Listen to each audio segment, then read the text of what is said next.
Tapi saya pikir ya kalau Tuhan memang mengizinkan saya untuk mengalami ini gitu, apa sih take away-nya gitu? Kayak hikmahnya apa gitu Oke, saya. yuk kita cari hikmahnya ya. Jadi kalau saya melihat segala sesuatu itu emang awalnya it's look like an unfortunate, tapi sebenarnya itu adalah a design fortune. Jadi fortunate yang emang didesain gitu ya. Itu ceritanya kalau kita bisa review atau apa namanya videonya kita ulang dari cerita tadi, saya mau memotong tapi nggak enak karena asik ngedengerin ceritanya. Yep. Padahal di setiap cerita itu kita bisa potong-potong dan saya bisa terjemahkan artinya. Jadi ini sebenarnya bukan an accident. Kalau ini adalah sebuah accident, saya akan mengatakan this is a design an accident. Jadi accident yang memang didesain oleh takdir. Dan ini sebagai bagian dari takdir. Kenapa? Karena memang Mbak Intan harus mengalami ini. You have to experience this accident. Nah, di balik itu apa cluenya? Cluenya karena memang Mbak Intan sedang dipersiapkan untuk jadi healer. Bagaimana seorang healer itu bisa dipercaya kalau dia berbicara tentang teori dari buku? Bagaimana seorang healer itu bisa meyakinkan kalau dia bicara tentang teori orang lain? Bagaimana dia bisa meyakinkan kalau dia ngalamin aja belum? So, semua pain ini ditujukan supaya nanti Mbak Intan kalau lagi nge-coach atau lagi nge-healing orang, itu orang langsung yakin because you're talking from your experience. Sama seperti kenapa orang banyak yakin sama saya, karena saya banyak pengalaman, saya bukan menceritakan pengalaman orang lain. I'm learning from my experience myself. Jadi sebelum saya meng-coach orang untuk menemukan garis takdir karirnya, saya duluan melakukan itu. Jadi ketika bicara tentang moving dari satu profesi ke profesi, usia berapa dan sebagainya, saya cerita mengalir aja karena saya mengalaminya duluan. Baik kejadian maupun rasanya. Oke. Kemudian ketika Mbak Intan mengalami ini dan tadi mengatakan lupa untuk beli insurance di sana, it's also by design. Sedih tapi ya udah seneng sekarang. Kenapa itu terjadi? Karena biar uangnya Mbak Intan habis. Itu tujuannya Tuhan. Wow. Iya, begitu. Kita membacanya uang kita habis. Tapi Tuhan nggak begitu maksudnya. Nanti kalau uang kamu habis, kamu akan mikir bahwa betapa banyaknya uang yang harus dikeluarkan untuk sebuah penyakit yang sebenarnya bisa kita cegah. Jadi kata Tuhan, tugas kamu adalah to create value untuk mencegah ini terjadi pada setiap orang. Dan itu produk baru. Kemudian tadi bicara Pilates, oke fine Pilates. Orang ada yang bicara Pilates, kemudian ada orang yang bicara tentang yoga. Kemudian Mbak Intan dilahirkan di Bali. Apa cluenya? Kenapa nggak dikawinkan dua-duanya antara yoga dan Pilates? So you got the scientific knowledge, then behind that kita bicara tentang wisdom of Balinese. Dan kalau itu ada, berarti Mbak Intan adalah orang pertama yang create product yang mengawinkan antara science Pilates dengan wisdom of yoga. Di Bali cuma ada yoga aja nggak pernah nyinggung Pilates. Di Singapura ada Pilates aja nggak pernah dikawinkan sama yoga. Padahal kalau kita lihat, Mbak Intan tubuhnya kena, jiwanya kan belum tentu kena. Karena di dalam, kalau orang Bali bilang kan ada tubuh, ada sukma. Nah, orang kebanyakan selalu berpikir tubuh. Enggak loh, kita ini sukma di dalam tubuh. Dua-duanya butuh nutrisi. Jadi kalau makan, itu kita cuma mikir makanan tuh food. Padahal sukma kita tuh butuh nutrisi. Contohnya begini, Mbak Intan ketika ngobrol sama saya, itu saya memberikan nutrisi sukma namanya. Apa buktinya? Yang tadinya disebut sebagai unfortunate dan become fortune. Yang tadinya Mbak Intan melihat itu sebagai accident, sekarang melihatnya sebagai opportunities. Yang uang habis tadinya adalah sebuah penyesalan, sekarang sebuah opportunities. Sebuah kesempatan, sebuah clue yang dikasih sama Tuhan. Bahwa dengan kamu uangnya habis, then you have to stop jadi yang sekarang. So you have to create new you. Kamu yang baru dan kamu yang sesungguhnya. Dan untuk inilah semua desain perjalanan kamu dibuat. Jadi kayak taekwondo ini nggak kebetulan masuknya sana. Ya ujung-ujungnya sebenarnya adalah untuk ketemu tadi yang tulang retak atau tulang itu. Dan saya melihatnya ini adalah opportunity besar untuk dikembangkan to create a value. Apalagi kalau belum ada orang yang mengembangkan itu. Tadi dari kata-katanya Mbak Intan sendiri saya garis bawahi. Begitu banyak orang yang mengalami dan saya tidak sendiri. Nah itu kan perasaan Mbak Intan. Kalau kata Tuhan, that's your opportunity.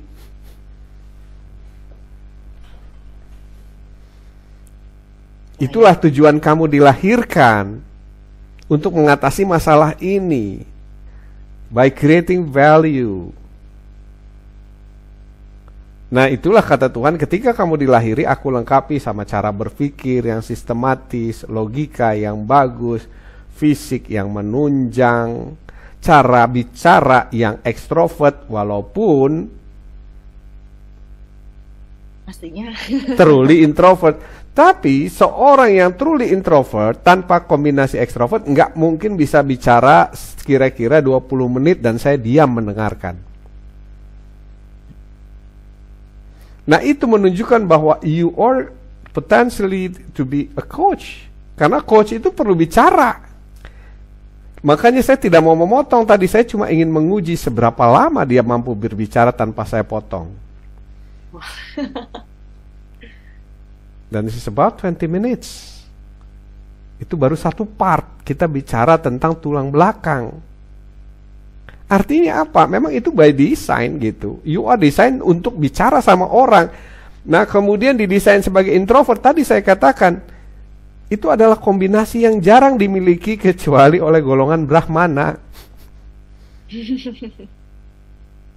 Golongan Brahmana itu apa? Golongan yang memang didesain oleh Tuhan untuk menjadi gurus. Ya, guru itu kalau dalam Bali kan nggak cuma guru sekolah ya. Guru itu adalah orang yang digugu dan ditiru gitu, atau orang yang membawa dari kegelapan ke pencerahan. Itu kan arti guru yang sesungguhnya.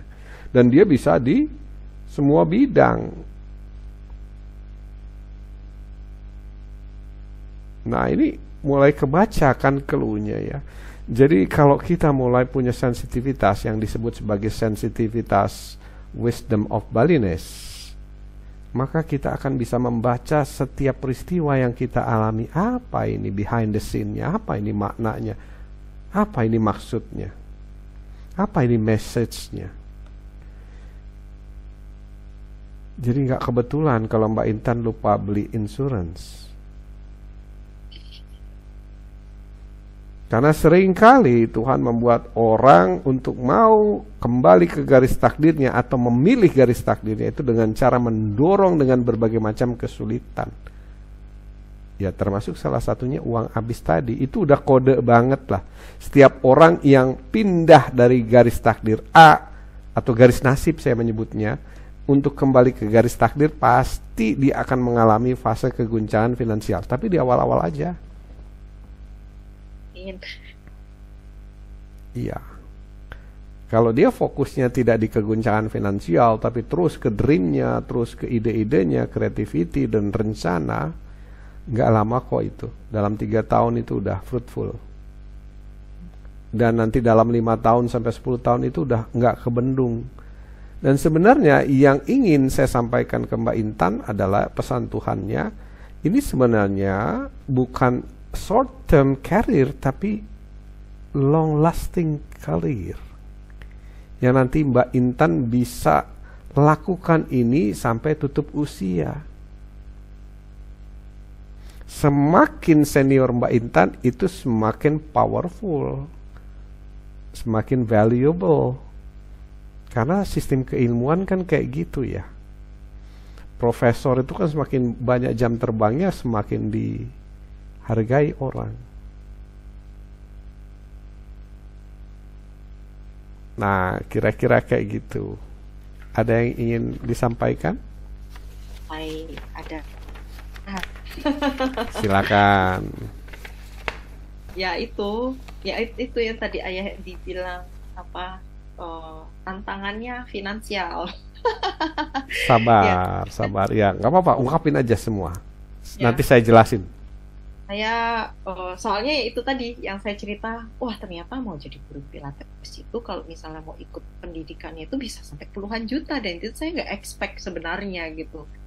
Kayak saya ya intinya ini mungkin sharing kekhawatiran ya, kalau ya pulang dengan tidak ada rencana mau mungkin sebenarnya saya dapat tawaran untuk kerja di Surabaya ya, untuk manage salah satu gym baru di Surabaya dengan konsep gymnya accommodate orang tua dan anak-anaknya. Mungkin kalau orang tua specifically kalau saya perhatikan lebih ke ibunya, ibu dan anaknya gitu, which is konsep yang sangat baru untuk di Indonesia ya. Terus mungkin kalau ngomongin visi mungkin hampir mirip seperti apa yang bicarakan gitu kan, kayak tentang bagaimana sedari muda itu sangat baik untuk menerima, maksudnya untuk menerima latihan fisik yang proper gitu, karena anak kecil apalagi zaman sekarang ya banyak yang kecanduan gadget itu kan, physically is not good gitu kan. Tapi saya mikir lagi, entah kenapa hati saya kayak ngerasa it sounds good, the vision is good, the leader is someone that have been work with me in the past that actually was a good leader. Kalau misalnya saya pulang mau pasti-pasti aja gitu, dalam arti saya terima gaji entah tapi saya pikir kok saya nggak mau kerja lagi ya sama orang ya terus tapi saya mau belajar pilates lagi, saya kayak merasa nggak pasti, wah pilates ini pendidikannya sampai puluhan juta, sedangkan saving saya mungkin kalau misalnya ya mungkin saya bisa bertahan hidup, tapi saya juga nggak mau ngerepotin orang tua saya gitu. Jadi kayak saya concernnya di situ gitu. Terus ada teman saya juga ngajakin saya kerjasama untuk bikin sekolah taekwondo. Nah itu saya ngerasa saya selalu ibarat kalau sekarang saya punya murid yang berkompetisi, itu saya selalu ngerasa saya kayak berapi-api gitu kalau misalnya saya ngirim murid saya itu ke area kompetisi gitu. Dan teman saya itu fokusnya memang untuk ke bangun atlet ke competitive level gitu, which is something yang saya tuh kayak ngerasa oh it's very interesting gitu, kayak ada semangatnya gitu, karena saya dulunya atlet, why not I create another future athlete gitu. Tapi saya pikir-pikir lagi, saya ini mungkin mental block, kok saya nggak berani ya kerja bareng sama teman deket saya gitu, karena bisnis itu kadang agak tricky, kalau misalnya udah ada urusan duit nanti persahabatan rusak itu yang saya takutin gitu. Jadi makanya saya mikir gimana ya caranya cari jalan tengah gitu. Baik, sekarang kita masuk ke apa ya, kita langsung lompat dari peta personality, langsung kita masuk ke panggilan hati ya, atau passion. Di sini yang ditulis sih ada fitness, taekwondo, consume self-development, content management, and marketing. Tapi yang poinnya paling tinggi itu fitness and taekwondo. Oke. Saya kok lebih cenderungnya bukan fitness ya, tapi wellness. Wellness. Karena begini, kalau fitness itu adalah orang yang sudah sehat, kita bikin fit, makanya namanya fit. Jadi dia nggak ada masalah, daily basis nggak ada masalah. Tapi kalau wellness itu orang yang kurang sehat, kita bikin jadi well. Jadi sehat. Jadi sehat. Dan sehat itu nanti cenderungnya juga fit jadinya. Kemudian kalau wellness itu ada dua unsurnya ya, raga dan sukma. Jadi ada unsur raganya, ada unsur sukma, itu wellness gitu. Kalau nggak ada salah satunya, belum well namanya. Karena kan kesehatan tubuh itu kombinasi antara pikiran dan makanan ya, atau olah tubuh. Satu wellness. Jadi basicnya wellness ini adalah olah tubuh atau olahraga. Nah, kemudian olah jiwa. Olahraganya sudah dikasih pengetahuan. Tinggal olah jiwanya. Ya, memang ini perlu bekerja sama. Kemudian kalau mau bekerja sama, ya lebih baik memang jangan sama teman, karena memang banyak kasus sekali kalau sama teman itu. Jadi lebih baik kalau teman ya berteman aja, nggak usah berbisnis.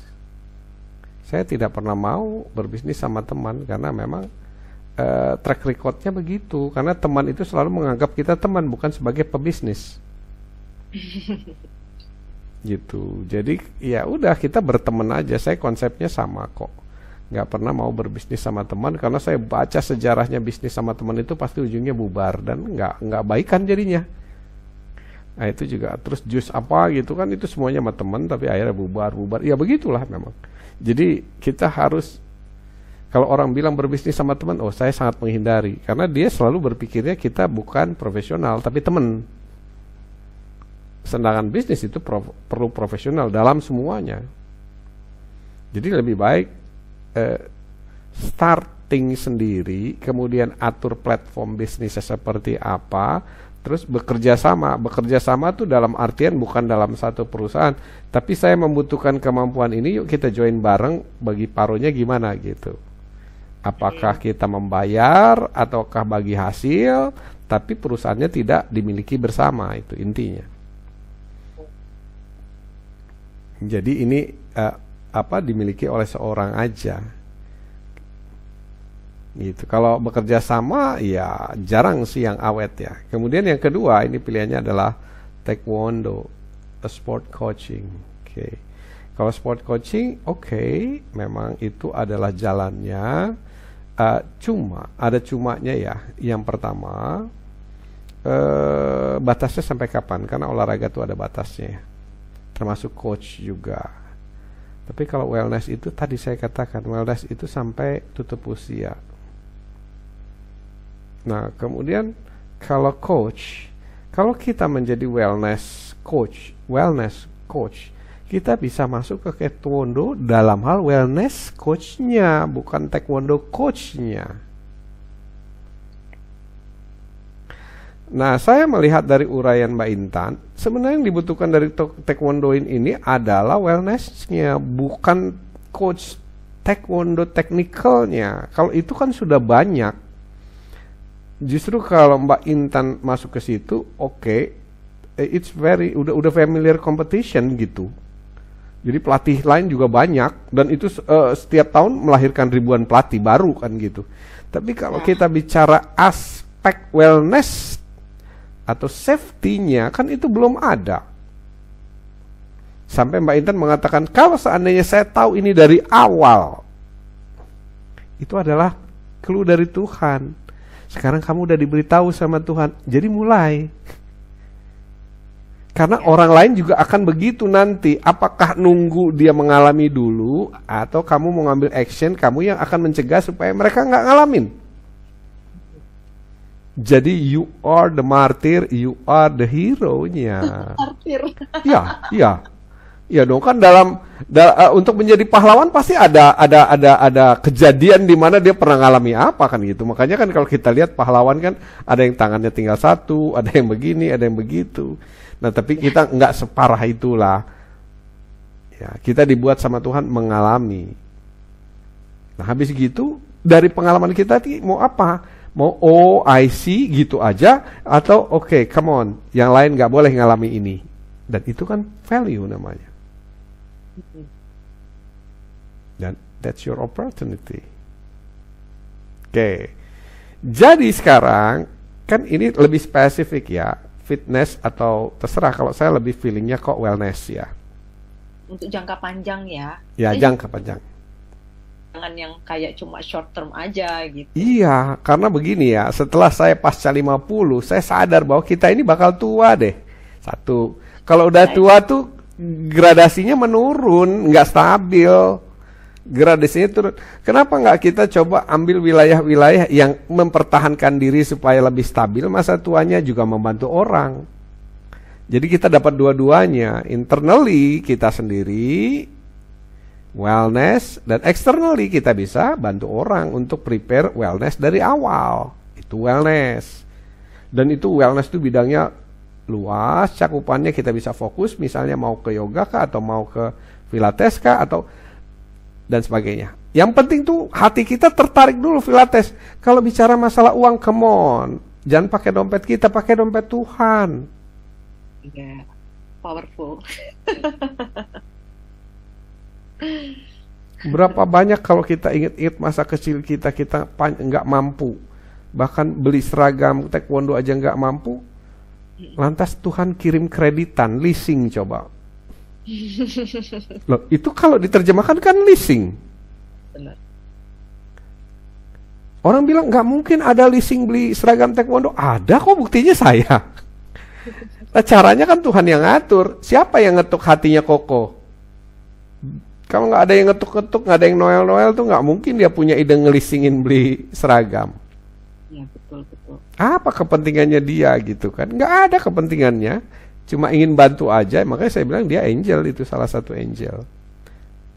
Makanya kalau nanti kita sukses dan dia tua, ya jangan lupa ini sama angel ini, karena pembuka jalan awalnya dia gitu, sampai akhirnya kita berada di titik yang sekarang ini. Oke. Nah sekarang pertanyaan saya adalah gini ya, consumer self-development content ini maksudnya apa ya? Kebetulan karena saya sekarang kan lagi diploma marketing kan. Jujur sih, kalau ditanya lebih tertarik mana ya tetap lebih tertarik itu tadi wellness itu, terus olahraga gitu ya. Cuma saya ngerasa kalau marketing ini juga menurut saya menarik gitu. Kayak kayak mempelajari manusia gitu. Ya, mau izin minum ya? Ya silahkan Pak, dari tadi belum minum. Ya, apa ya? Karena itu kayak menurut saya berbagi ya, berbagi informasi. Gini ya. Ini kan puzzle nih ya. Saya dikasih 5 puzzle nih. Ada fitness, taekwondo, consumer self-development content, management, marketing. Oke. Nah kita harus tahu dulu dari kelima puzzle ini sebenarnya main course-nya yang mana atau payungnya. Ya. Saya ngerasa kalau saya bisa jadi orang yang lebih baik, saya bisa ngasih value gitu loh. Oke. Berarti payungnya is value. Ya, itu payung, kita harus tahu nih dalam menyusun puzzle ya, mana yang jadi payungnya atau main course-nya. Nah, value apa yang mau kita deliver? Apakah taekwondo atau wellness?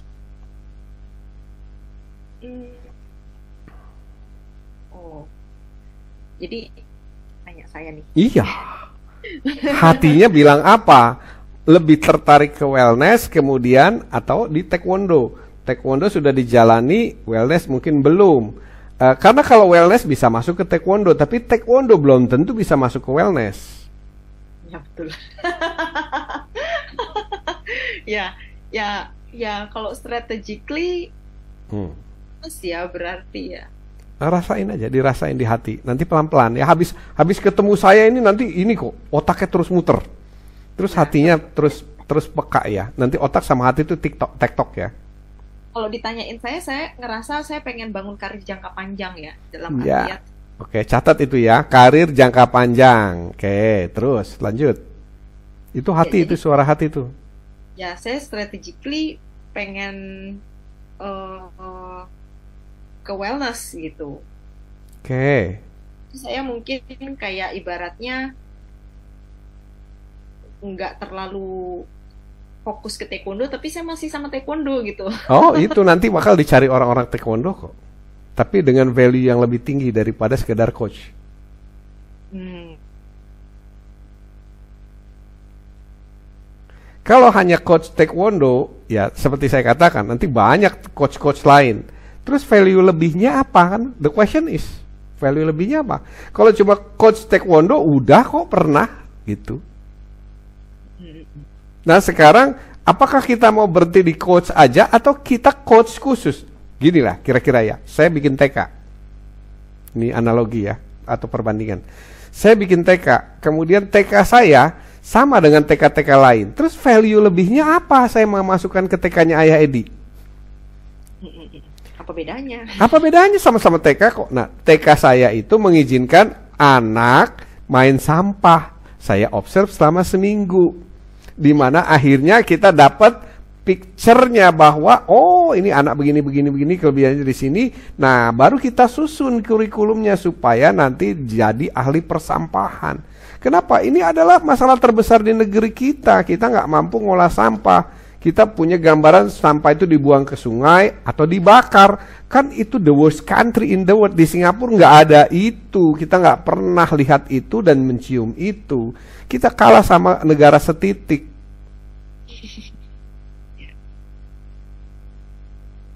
Nah itu namanya sebagai the additional value. Oke, TK-nya sama tapi value-nya beda. Berikutnya nanti, oke, coach-nya mungkin sama tapi coach wellness taekwondoin. Yang nanti di hire internasional loh ini. Kalau masuknya lewat wellness. Karena kalau masuknya nggak lewat wellness, orang-orang Jepang juga mungkin nggak kalah kan? Kalau kita bicara internasional. Tapi kalau wellness belum tentu mereka punya value itu.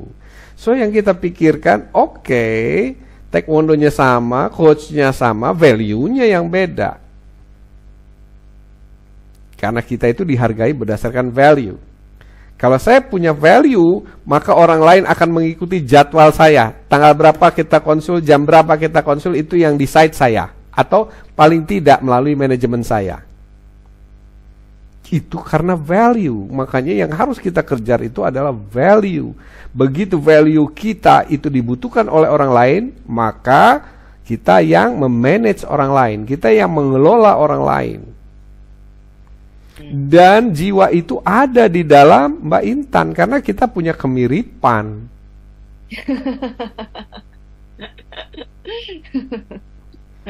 Oh ya.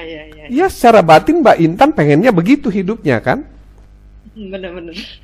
Iya, luar biasa kok. Makanya nanti segini ya. iya bisa begitu ya. Makanya saya ini pengen kira-kira boleh nggak nanti ini di YouTube kan supaya orang bisa melihat realitanya. Ini loh ketika Ayah Edi itu membuka rahasia yang ada dalam diri orang. Kan nggak banyak orang yang punya kesempatan mengambil kesempatan untuk memilih ketemu saya. Mereka menganggap ini hal biasa sebelum ketemu, tapi bagi orang-orang yang pernah ketemu, ini bukan hal biasa. Dan kalau orang Bali bilang, ini taksunya Ayah Edi, yang nggak bisa ditiru oleh orang lain. Kan pernah ada yang bilang, kenapa Ayah Edi menampilkan YouTube konsultasinya, nanti kalau ditiru orang gimana? Oh kamu silakan aja tiru. Ini taksu kata orang Bali. Tahu taksu kan ya? Taksu itu kira-kira blessing. Di mana value ini diberikan Tuhan khusus buat ini orang. Karena garis takdirnya di situ. Nah itulah yang saya ingin arahkan ke Mbak Intan. Menemukan taksunya di mana sehingga nanti value-nya nggak akan hilang, nggak akan habis sampai akhir hayat. Kan itu yang ada di kepala Mbak Intan. long Ya, lasting karir kan? ya, ya menghidupi takdir. Oke, ya berarti kita sudah mulai mengarah ya.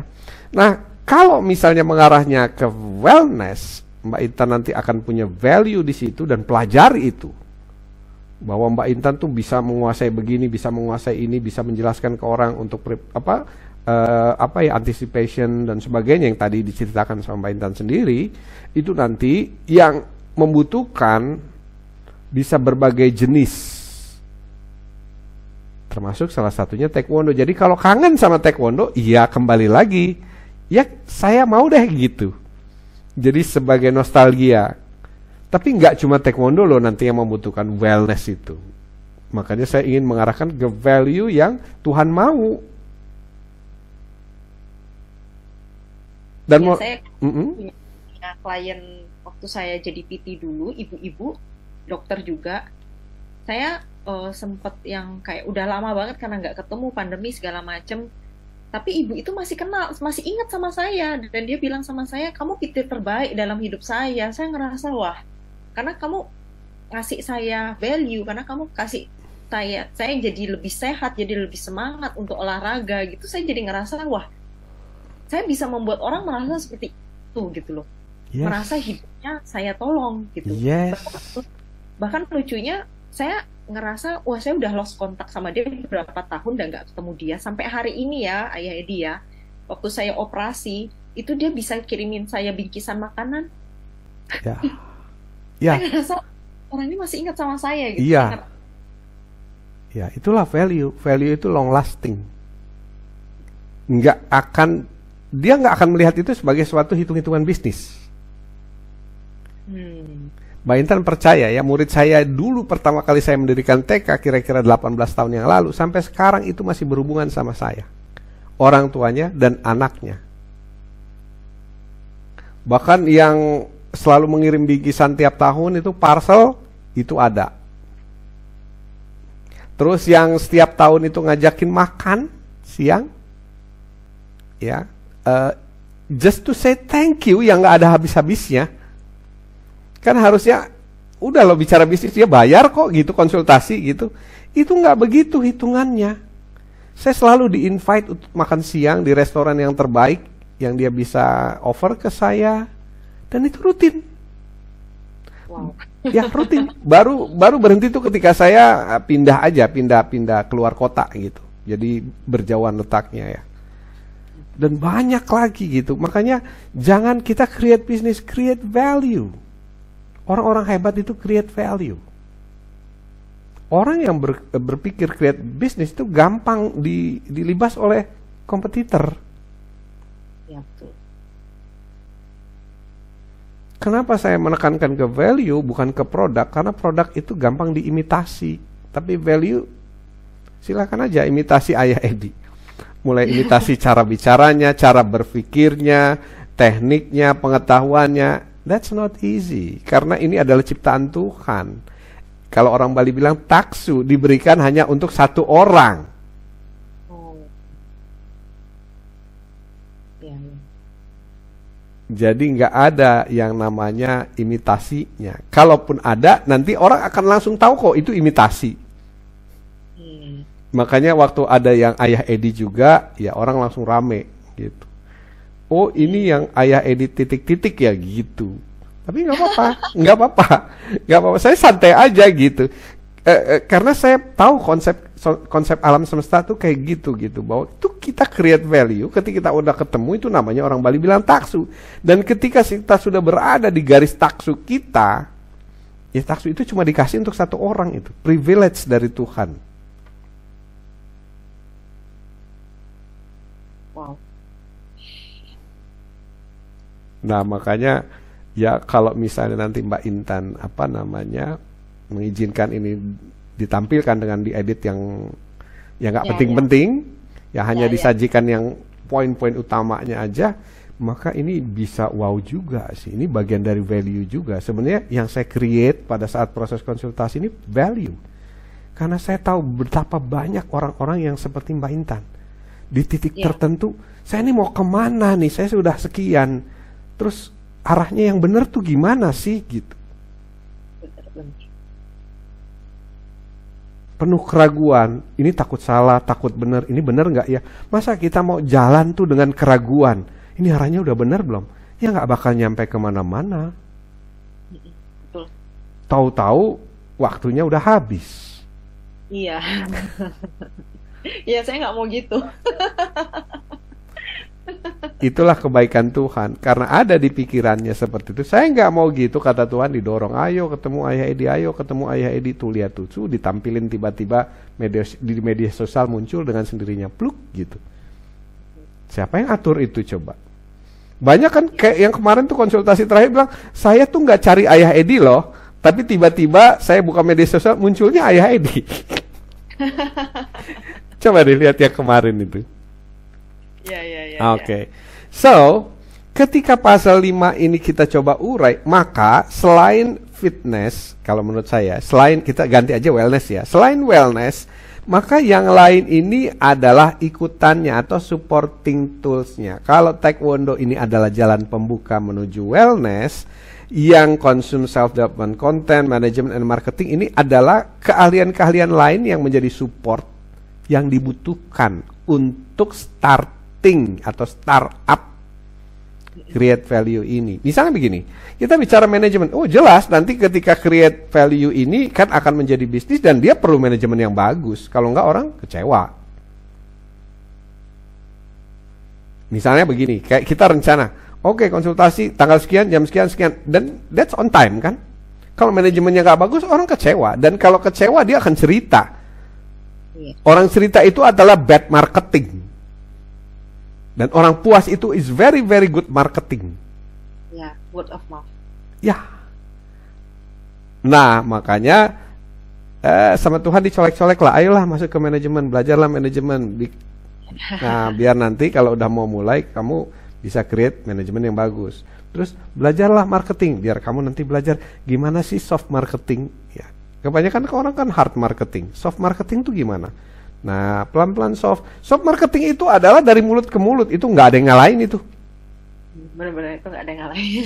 Nggak ada yang ngalahin. Kalau udah bilang misalnya Mbak Intan, udah deh ketemu sama Ayah Edi, yang ngomong sahabatnya. Itu mau tipe marketing apapun lewat itu. Kalau yang ngomong sahabatnya terus dia bilang, udah deh ketemu sama Ayah Edi, kamu rasain sendiri deh. Gitu. Sama kayak orang cari obat. Aduh, aku tuh kepalanya pusing. Pakai ini aja, aku pakai cocok loh. 99% dia pasti beli. Ya benar. Ya. Nah, sekarang kira-kira hatinya bilang apa sekarang? Cukup quite happy, serak rasanya. Iya, memang kesana. Karena hati tuh ngomong terus loh. Ya, ya. Saya ini sih, memang saya pikir gini, ya kayak tadi Ayah Edi bilang ya pakai dompetnya Tuhan gitu. Kalau saya pikir, ya saya juga waktu mulai taekwondo juga dulu susah gitu. Kenapa sekarang untuk mau mencoba sesuatu yang baru yang kamu rasa kamu memang tertarik, kenapa takut gitu? Itu saya pikirnya gitu. Ya kalau misalnya memang di sana jalannya nanti dibayarin Tuhan gitu. Persis. Itu kata kuncinya. Makanya saya singgung kembali tadi. Mungkinkah di dunia ini ada leasing seragam taekwondo? Nggak mungkin secara teori. Nggak mungkin. Tapi kalau Tuhan bilang, mungkin mau apa? Iya. Dan it's happen kan? Iya. Betul. Gitu. Ya mau apapun namanya, ya minjemin dulu apapun. Ya kalau kita sebut dalam istilah bisnis ya itu leasing kan. Pakai dulu, bayarnya nyicil. Apa namanya? Leasing. Ya. Asal niatnya baik. Ya. Ya kira-kira kayak gitu. Makanya kita tiba, kalau udah srek nih hatinya ya, oke kita fokus ke wellness. Kita udah ketemu artinya ya. Itu taksunya kira-kira di situ. Dan sudahlah dalami itu tanpa keraguan. Baru langkah berikutnya untuk bisa membuka dompet Tuhan. Ini rumusnya adalah create plan.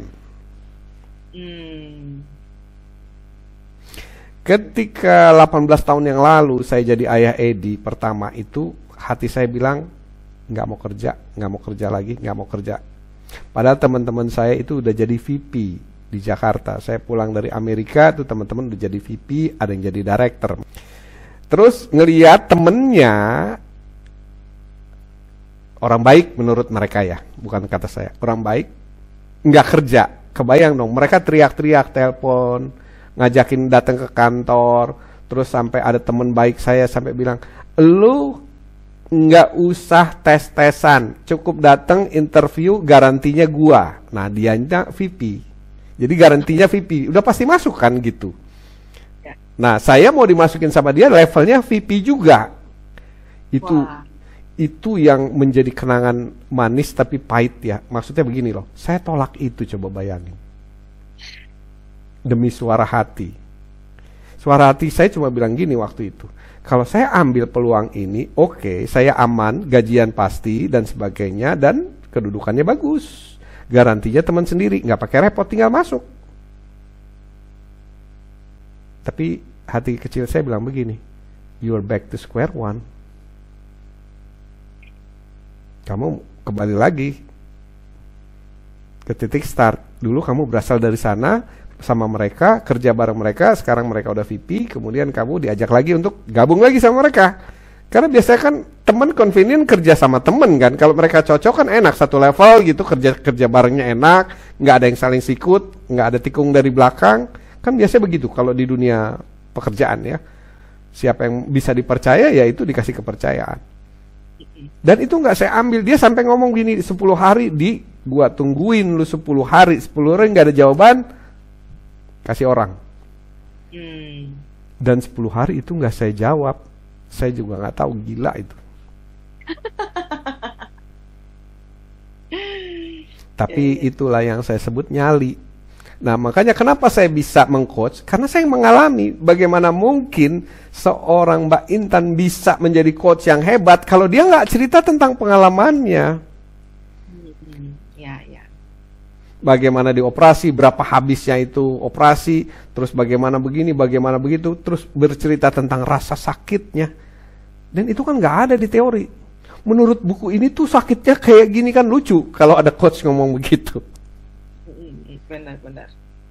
So, kejadian itu saya tanya lagi, fortune or unfortunate? It's a plan unfortunate. Yang jadi kan itu fortune. Luar biasa. So sekarang udah dapat message Tuhannya ya. Ya. Konfirmasi gitu. Oke. Kira-kira begitu, kayak gini kali ya. That's accident or that's a blessing accident? Yeah, it is a blessing accident. Yes. Suatu saat Mbak Intan akan seperti saya, cuma nanti di spesialisasi yang berbeda, di value yang berbeda. Makanya tadi di awal saya merasa someday kita akan bekerja sama. Amin. Ya, mungkin nggak bekerja sama tapi bekerja bareng ya. Kita akan ketemu di Bali dan Mbak Intan punya value-nya tadi apa? Saya katakan, Pilates, mungkin dikombin sama ya biar ada indah-indahnya kan. Kalau Western dikombinasikan sama Bali itu kan nilainya tinggi banget gitu, karena Bali itu udah value-nya bagus banget kan di internasional. Jadi kalau misalnya Pilates dikombinasi sama yoga, wah itu luar biasa, di Bali belum ada satu. Tapi ketika Mbak Intan bicara wellness, it's about body, dan sukmanya belum disentuh, nah saya masuk di wilayah sukma itu. Apa sih sukma? Sukma itu adalah membaca kejadian demi kejadian, apa nih maksudnya? Sekarang begini, ketika saya membaca kejadian Mbak Intan dengan message dari Tuhannya seperti apa, dan Mbak Intan mengangguk-ngangguk sampai bisa mengubah mindset dari accident to become a blessing accident, apa itu nggak berpengaruh ke wellness? Iya, itu berpengaruh. Sangat berpengaruh. Dan memang kekuatan saya salah satunya adalah di sukma tadi kalau orang Bali bilang ya. Dan kita itu nggak bisa itu dipisahkan antara tubuh dan sukma. Oke, fine, tubuhnya fit Kayak misalnya Deddy Corbuzier. Tapi kalau dia sukmanya enggak, jiwanya enggak tenang, dia menerjemahkan pesan-pesan semesta ini keliru, lama-lama grogoti body. Ya. Malas latihan, makan enggak teratur, terus nafsu makan hilang.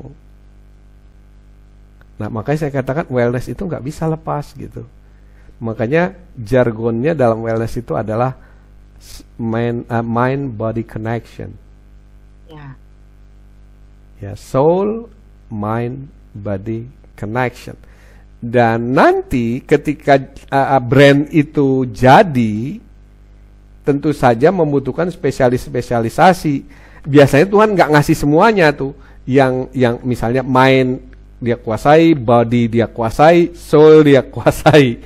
Biasanya yang soul sendiri, yang body sendiri, yang mind sendiri. Nah, kalau itu bisa join bareng together, ya Powerful. luar biasa, unbeatable. Betul. Oke. Dulu saya juga diuji nyali. Saya sudah melaluinya dan saksinya adalah istri saya gitu. Saya nggak perlu cerita itu, jadi lebay kalau diceritakan. Tapi begini, solusinya aja ya. Kalau kita mau membuka dompet Tuhan, kalau kita mau mengambil taksu kita, maka buatlah rencana. Bayangkan bahwa rencana ini memang real, nanti akan kejadian. Dan akan saya lakukan. Karena saya mengambil rencana yang sudah direncanakan oleh Tuhan.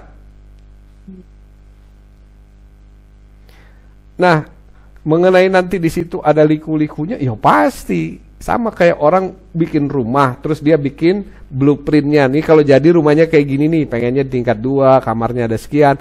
Terus dia waktu bangun tiba-tiba ada hujan dan sebagainya, ya itu dalam proses, nggak apa-apa, itu lalui aja.